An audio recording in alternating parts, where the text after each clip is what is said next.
6,400여 자에 이르는 장문으로 완성된 조선혁명선언. 최남선의 3.1 독립선언서와 함께 최고의 명문으로 전해지고 있다. 당시 수많은 젊은이들의 피를 뜨겁게 했던 조선혁명선언. 그 글은 과연 어떤 내용을 담고 있는 것일까? 조선혁명선언. 그 첫머린 이렇게 시작된다. 강도 일본이 우리 국호를 없이하여 우리의 정권을 빼앗으며 우리의 생존적 필요 조건을 다 박탈하였다. 일제에 대한 고발로 시작되는 이 선언의 구체적인 내용은 무엇인가? 그 내용의 요지를 말씀드리면 그 문서 제목 그대로 지금 조선에서 조선 민족을 주체로 한 혁명이 필요하다는 거였습니다. 그럼 왜 혁명이 필요한가? 그것은 일본의 식민지 통치, 단제 선생은 그거를 강도 통치라고, 강도 정치라고 표현하셨는데 그 식민지 통치에 의해서 조선 민족의 생존 조건이 지금 압박받고 또 모든 조건을 박탈당하고 있기 때문에 혁명을 해야만 조선 민족이 살아남을 수 있다, 살아날 수 있다는 것이었죠. 그랬을 때 그 혁명의 어떤 진로 내지 구체적인 내용을 단제 선생은 선언 속에서 5가지로 간추려서 제시하셨습니다. 첫째, 다른 민족의 지배에서 벗어나 조선 고유의 것을 찾는다. 둘째, 특권 계급을 없애고 인간 본연의 자유로운 모습을 찾는다. 셋째, 경제 약탈 제도를 없애고 다 같이 잘 사는 사회를 만든다. 넷째, 사회적 불평등을 없애고 다 같이 행복한 사회를 만든다. 다섯째, 문화적 차원에서도 모두가 공유할 수 있는 사회를 만든다. 조선혁명 선언은 혁명을 하기 위해 제거할 대상까지 밝히고 있다. 그리고 이 혁명을 위해서는 7가지 그러니까 제거해야 될 대상이 있다. 이것을 칠가살, 살자는 죽일 살자입니다. 7가지 가히 죽여버려야 할 그런 대상이 있다라고 했는데 여기에서도 역시 조선 총독과 고관이라든지 일본군 순회라든지 대만 총독, 그다음에 매국노, 친일파 거두, 그다음에 밀정들, 그리고 반민족적 토호 이런 존재들은 다 죽여버려야 된다, 없애야 된다라고 이렇게 했습니다. 그럼 어떻게 싸워야 할 것인가? 신채호는 투쟁의 방법으로 무력을 선택한다. 식민지 지배 아래에서 독립을 찾는 유일한 방법은 모든 사람들이 폭력으로 맞서 싸우는 길밖엔 없다고 한다. 수많은 젊은이들의 가슴을 뛰게 했던 조선혁명 선언은 어떻게, 누구를 위해 쓰여진 것일까? 1920년 북경은 당시 외교활동에 치중하던 임시정부와 독립의 방법을 달리했던 항일 세력의 활동 무대였다. 그 중심에 있었던 신채호는 이곳에서 의열단의 단장 김원봉과 가까워진다. 김원봉과 신채호는 무력 투쟁 노선을 같이 함으로써 뜻이 통하고 있었다. 의열단은 1919년 11월 만주 길림에서 결성됐다. 그들은 암살과 폭력, 파괴를 독립운동의 방편으로 삼았던 항일 비밀 결사단체였다. 독립운동의 방법으로 의열단이 선택한 폭력 투쟁 방법은 때론 비난의 대상이 되기도 했다.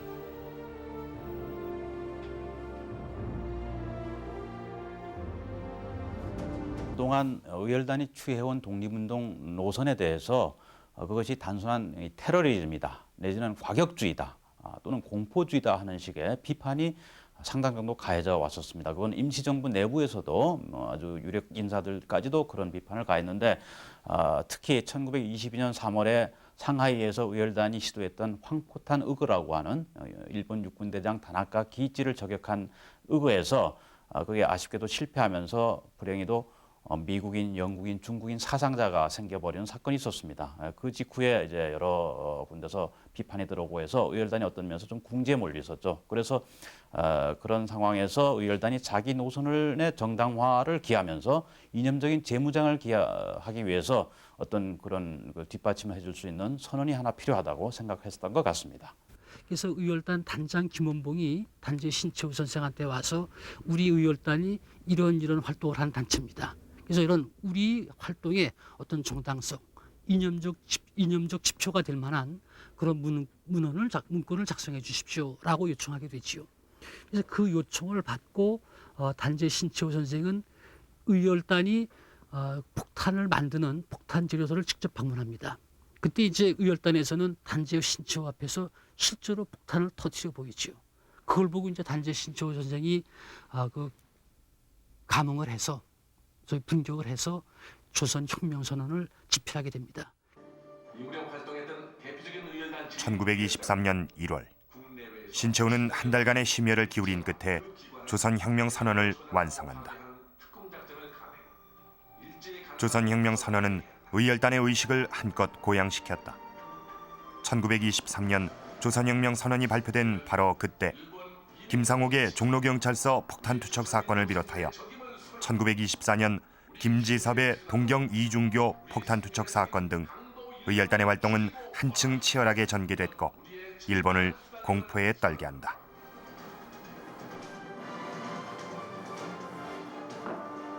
의열단으로서는 이제 우리는 혁명가다. 우리 의열단은 혁명단체다. 우리는 혁명운동을 하고 있다라고 하는 취지에서 굉장한 자부심과 긍지를 가지게 되었습니다. 그래서 그 이후로 이 혁명선언을 중국 관내라든지 만주, 그다음에 러시아, 미주 곳곳으로 또 국내로 해서 우편으로 보냈고 일본 도쿄에는 단원들을 시켜서 일부러 가서 살포하기도 했고 거사 때는 항상 이걸 가지고 휴대하면서 뿌렸고요. 그래서 이 조선혁명선언과 신채호 선생은 의열단으로서는 하나의 정신적 지주처럼 그렇게 여겨졌고 굉장한 자부심과 긍지를 불어넣어주는 원천이 됐었죠. 단재는 이 선언문을 이렇게 끝맺고 있다. 민중은 우리 혁명의 대본영이다. 폭력은 우리 혁명의 유일무기이다. 강도 일본의 통치를 타도하고 우리 생활에 불합리한 일체 제도를 개조하여 인류로서 인류를 압박하지 못하며 사회로서 사회를 수탈하지 못하는 이상적 조선을 건설할 것이다. 앞이 한치도 안 보이는 암담한 상황. 신채호는 한때 절망에 빠진 현실을 구출해내줄 영웅의 출현을 갈망하게 됩니다. 그래서 을지문덕, 최영, 이순신 장군의 전기를 쓰기도 했지만 이제는 일제에 대항하기 위한 유일한 방법이 수많은 일반 민중의 자각과 투쟁밖에 없다는 결론에 다다르게 됩니다. 아와 비아의 투쟁의 기록. 신채호는 역사를 아와 비아의 투쟁, 즉 나와 나 아닌 다른 것과의 끊임없는 투쟁으로 쟁취해내는 것, 그것이 바로 역사다라고 했습니다. 이것은 신채호가 처음부터 끝까지 일관되게 가지고 있었던 역사관입니다. 수많은 논설과 역사서 그리고 선언문으로 독립심을 부추겼던 그는 드디어 1928년 실천적인 행동가로 독립운동의 전면에 나서게 됩니다. 조선혁명선언에서 이미 밝혔듯이 무정부주의자로 변신한 신채호는 적극적인 투쟁 방법을 실천에 옮기게 된다. 그는 왜 무정부주의를 선택할 수밖에 없었을까? 나약한 지식인들의 관념적인 독립운동이다라고 판단했을 적에 그는 더 강한 행동으로 나가야 된다. 그래서 조선혁명선언을 쓰고 그 혁명선언에서 그 민중을 강조한 민중해방을 강조한 그런 이념을 실천적으로 내세우기 위해서 소위 무정부운동에 나선다고 할 수 있습니다. 그의 무정부운동은 초기에는 독립운동과 물론 연관이 되어 있습니다. 또 끝에도 연관이 되어 있지만은 무정부운동 자체로서의 가치도 굉장히 있습니다. 신채호가 지향했던 무정부주의 운동은 나라를 빼앗긴 국민 모두 함께 힘을 모아 제국주의에 대항하자는 것이다. 1928년 신채호는 천진항으로 향했다. 한국, 중국, 일본, 대만, 베트남, 인도, 필리핀 등 7개국 무정부주의자들이 참여한 천진대회에 참석한 신채호. 그는 여기에서 비밀 결사 조직인 무정부주의 동방연맹을 결성하고 그 운동 방향을 모색한다. 당시 발표했던 선언문의 내용이다. 짐승 같은 자본주의 강도 제국들이 식민지 국민들의 온갖 물건들을 다 빼앗아서 그들은 배가 터지려 한다. 그런 거로 식민지 국민들은 싸워서 그 권리를 되찾아야 한다고 주장하고 있는 것이다.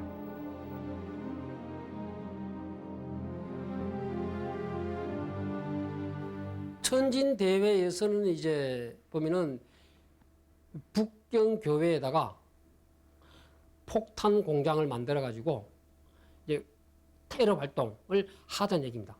각국으로 이제 테러단을 보내서 뭐 고관을 암살한다든지 각 기관들을 파괴를 한다든지 그런 활동도 하기로 하고, 그래서 이제 독일인과 러시아인 그 폭탄 기술자를 초빙해서 그 기술도 전수받기로 하고, 그래서 이제 또 그리고 기관 잡지도 발행해서 아나키즘을 선전도 하기도 하고, 그렇게 결정을 하고 그것을 이제 그런 사업을 하는데 필요한 자금을 확보해야 되지 않습니까? 활동 자금을 마련하기 위해 단체는 직접 행동에 나선다. 당시 뜻을 같이 했던 북경 우체국에 근무하는 대만 사람 임병문과 함께 각국의 위조어음을 이용해 막대한 자금을 만들기로 한다. 계획은 액면 6만 4천 원의 외국어음 200매를 위조해 일본, 대만, 조선 등의 우체국에 발송하고 현지에서 다시 찾는 것이었다.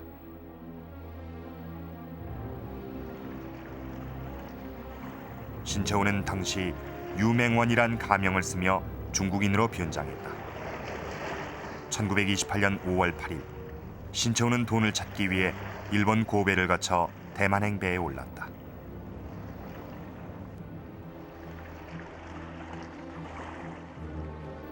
대만 기륭항. 안타깝게도 신채호의 정보는 유출되고 말았다. 그가 상륙 직전 미리 연락을 받은 일본 수상경찰들은 항구에서 대기하고 있었다.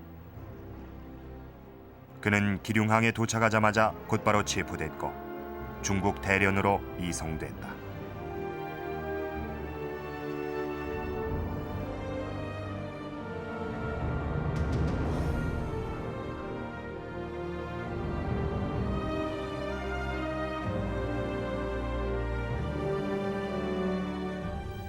신채호는 여순 감옥에 투옥됐다. 이곳은 수많은 독립투사들이 옥살이를 한 역사의 현장이다.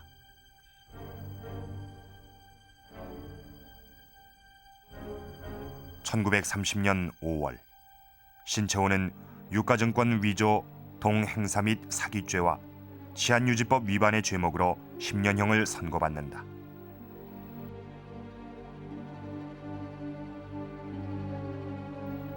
수감 당시 신채호의 얼굴은 언제나 그랬듯이 당당했다. 죄수번호 411번, 나이 49세 신채호.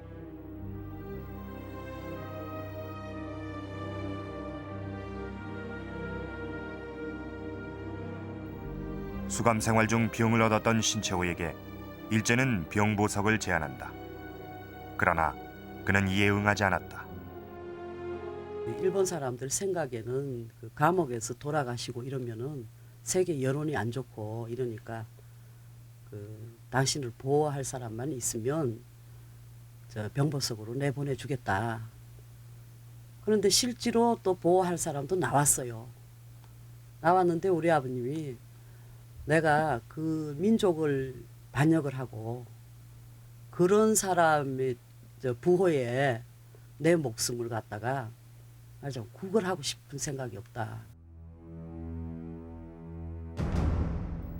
그를 도와줄 사람은 일제의 앞잡이.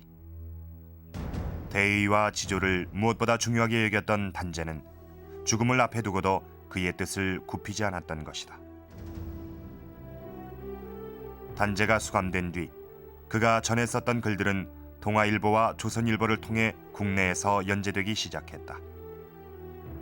기자를 통해 자신의 글이 연재되고 있음을 전해들은 신채호는 그가 쓴 역사서들은 수정할 곳이 많아 아직 빛을 볼 때가 아니라고 했다.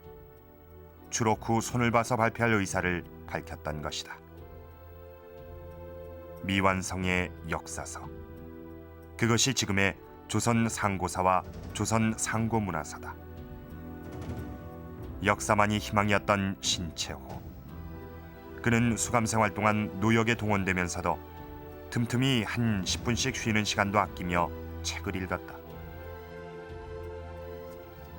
면회온 조선일보 기자에게 책을 들여보내줄 것을 부탁했던 그가 읽길 원했던 책은 대부분 역사서들이었다.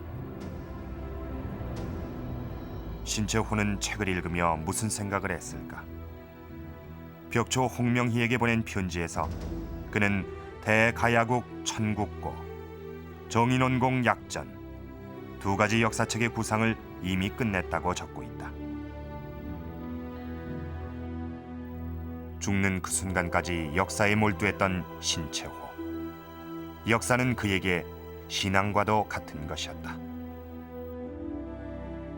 우리 힘으로 자주 독립을, 조국과 민족을 다시 찾으려면은 가장 필요한 것은 단제 선생에 의하면 애국심이라고 봤어요. 이 애국심을 배양하는 데는 역사가 최선의 방법이라고 봤습니다. 국민들에게 남녀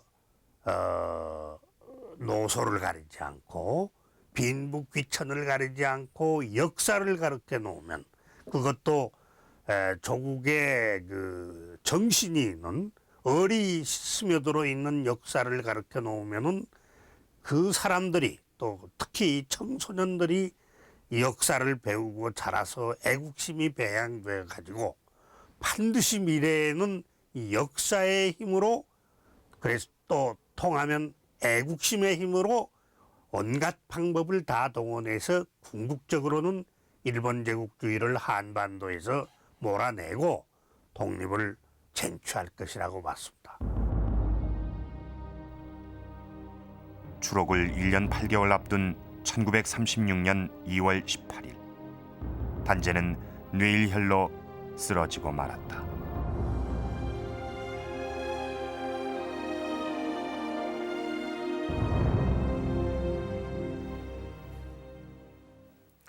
지난 2월 21일 단제 서거 65주기 추모제가 열렸습니다.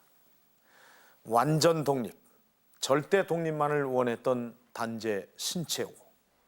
그는 그토록 열망했던 조국의 해방을 보지 못하고 56세의 나이로 눈을 감고 말았습니다.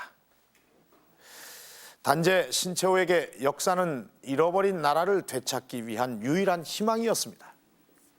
우리 역사상 가장 강력했던 고대사 연구를 통해 좌절에 빠져있는 일반 민중에게 민족적 자긍심을 심어주고 그것이 바탕이 되어서 독립이 가능하리라는 것이 신채호의 생각이었습니다. 빼앗긴 나라를 되찾기 위해서는 나라 사랑하는 마음을 길러야 하고, 그러기 위해서는 역사를 배워야 한다는 것입니다. 그는 역사만이 유일한 희망임을 실천적으로 보여주려고 했던 것입니다. 역사만이 희망이다라는 명제를 가슴에 안고 실천적으로 독립운동 전면에 나섰던 단제 신채호. 그는 같지만 행동하는 지식인으로서의 모습은 오늘을 사는 우리들의 가슴 속에 깊이 남아 있습니다.